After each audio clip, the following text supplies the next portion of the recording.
Today we're going to take a normal photo of a subject, such as these birds, and we're going to make them appear as though they are outside of the picture. You can see that this bird right here appears to be outside of the picture, even though it was part of the original image. And so we're going to learn how to crop this down and make it look like there's a photograph and that this bird is actually standing on top of the photograph. Now, this is the finished product. What I'm going to do is open up the actual picture that this came from. So I'm going to go to File, Open, and I'm going to navigate down and find my bird's picture. So here's my bird's picture. Now, in order for me to just get this part of the picture, and this is the only part that I want, I'm going to use the crop tool. It's located right here. You can also press C on your keyboard and it will bring up the crop tool. And with this tool I can just cut around what I want to keep and what I don't want to keep. So I'm just going to cut around and I'm going to see just this part of the picture. As soon as you have put a square around, and you can resize these just like with the transform tool, as soon as you have it where you want it to be, simply push enter on your keyboard, and now this is our new photo that we're working with.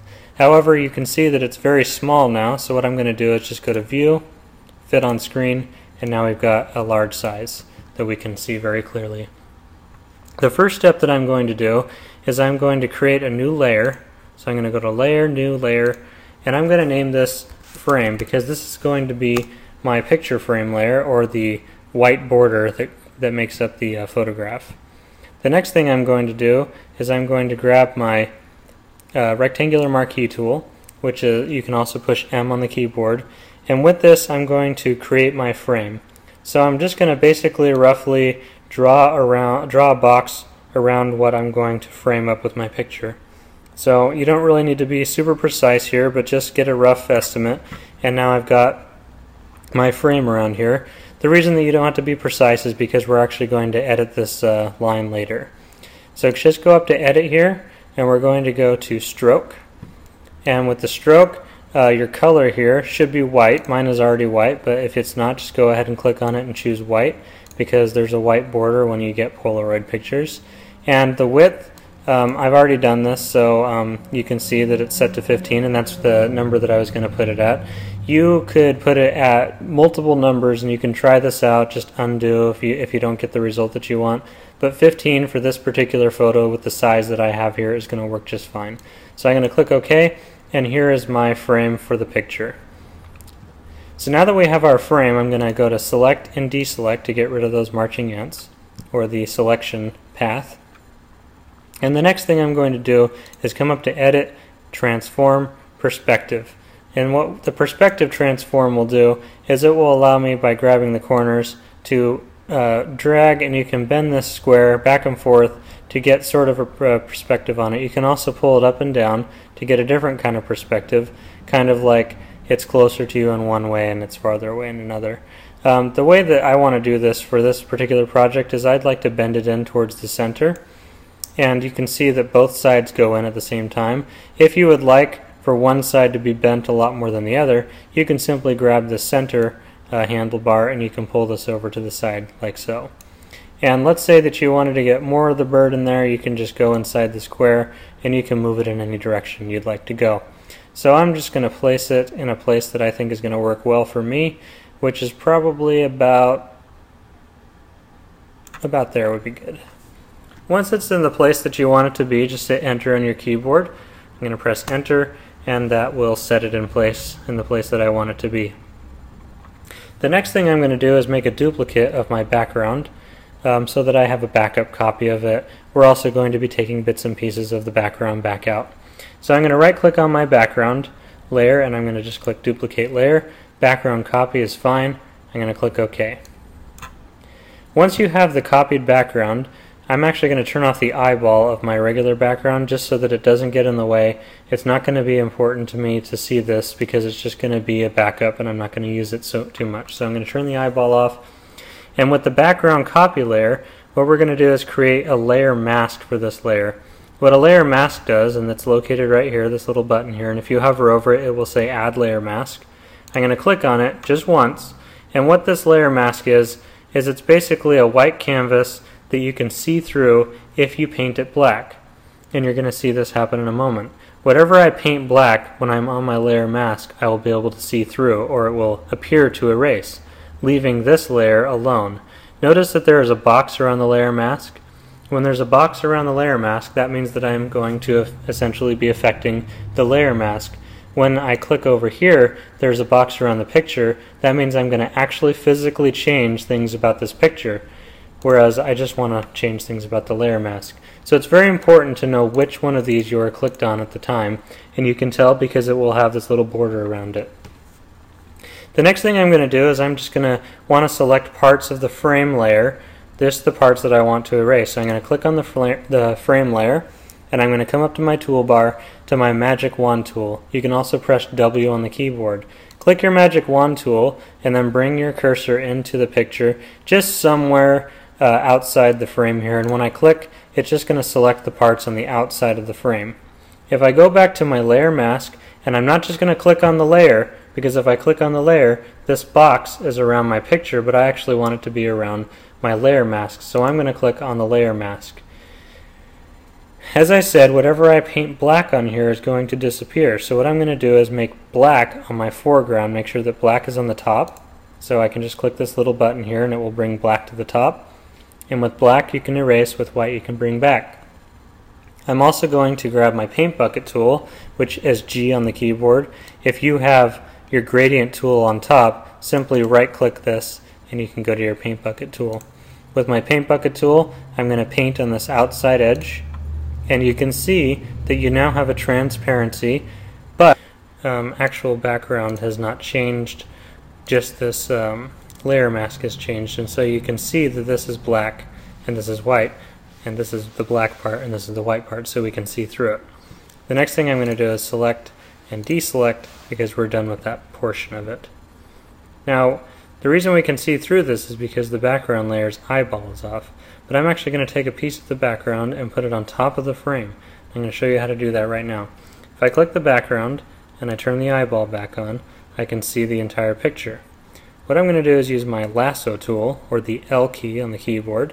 I'm going to click on that, and just the parts that I want to keep, I'm going to draw around, and you don't have to draw right up to it because we're going to take care of that in a little bit. So I'm going to click and I'm going to drag around this bird and around the leaf here, and I'm even going to go outside so I get the whole leaf, and I'm going to come into the frame, get the foot, and I've got that portion drawn. Notice that I didn't go right up to the object, I just went right around it, and I got some things that I actually don't want to keep, but I'm going to take care of that later. So I'm just going to go up to Edit, Copy, Edit, Paste, and when I did that, you can see Layer 1. I'm going to double click Layer 1, and I'm going to name this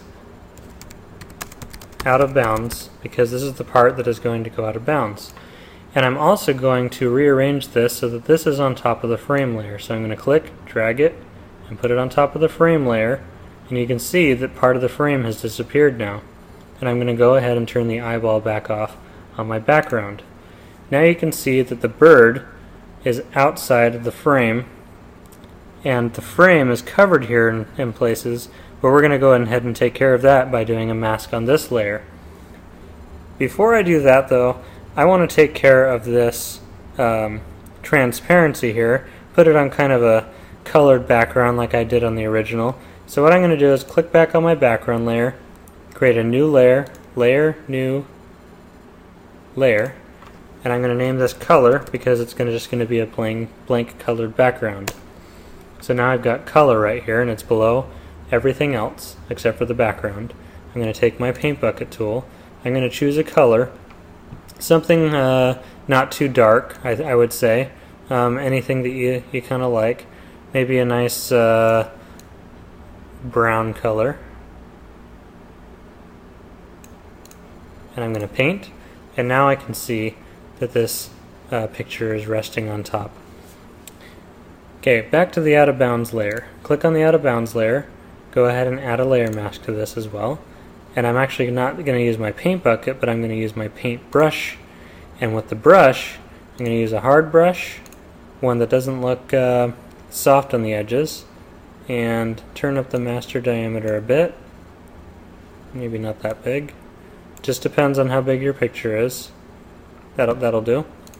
And with black, you can see I'm going to go over the tail of this bird. If I paint, it erases. You can see that I'm erasing the bird's tail. If I switch this to white and come back and start painting, it's going to bring the tail back. So this is the technique you're going to use in order to get rid of the parts that are unwanted. And you can see your navigator up here. This you can zoom in on what you're working on. So I'm going to zoom into the bird here, and I'm going to take my little red rectangle and I'm going to move it right here so that I can see. This part is going to make or break how good the picture looks.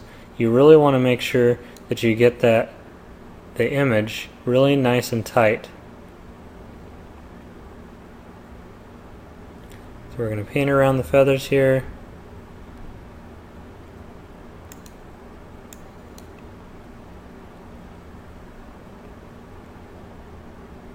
Now this part is going to be the most time consuming, but it's really, as I said, going to be the part that's going to make or break the project. It's going to make it look either really realistic or it's going to make it look like it was photoshopped. And we don't want to make it look like it was photoshopped, we want it to make it look realistic. So go ahead and erase around the bird, and I'm going to show you. I don't want to spend too much time showing you how to get in there. You can just go in there with smaller brushes. But you can see this finished one that I have also added a drop shadow to these layers. So if you want to add a drop shadow to, let's say, the layer, and this is my layer with the bird on it, see this?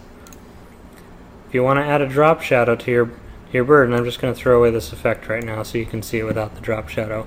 When you see it without the drop shadow, it doesn't look as good. Okay? So I'm going to come up here and go to Layer, Layer Style, Drop Shadow. And I'm going to move this window out of the way so I can see what I'm doing. You can see that the shadow is really close to the bird. I'm going to move the distance down so that the bird's shadow makes it look like it's far away from the photo. I'm also going to turn the size up to make it look like it's fading out a little bit more. Now you can see that the bird looks like it's actually standing on top of the photograph. Same thing with the frame itself. When you do the frame, you're going to add a drop shadow to that to make it look like the actual picture has a shadow on it as well. So I'm not going to finish this one completely because it would take too much time, but essentially I'm going to come around here, I'm going to erase these parts of the leaf so that this is outside the layer, this is outside the layer, add a drop shadow to this, layer, layer style, drop shadow. I'm going to make sure that the shadow is going in the right direction, distance is turned up, size is turned up. And I can see that there's some problems here. So I can come back, erase the parts that need to be erased. Up to the bird's breast here, legs, get that part out of there. Actually, putting the shadow on can be a help because you can see the parts that you've missed. And obviously I would spend more time zooming in and doing this. So once you've erased it, you get your finished product and you get an object outside that's out of bounds. Hope you enjoyed.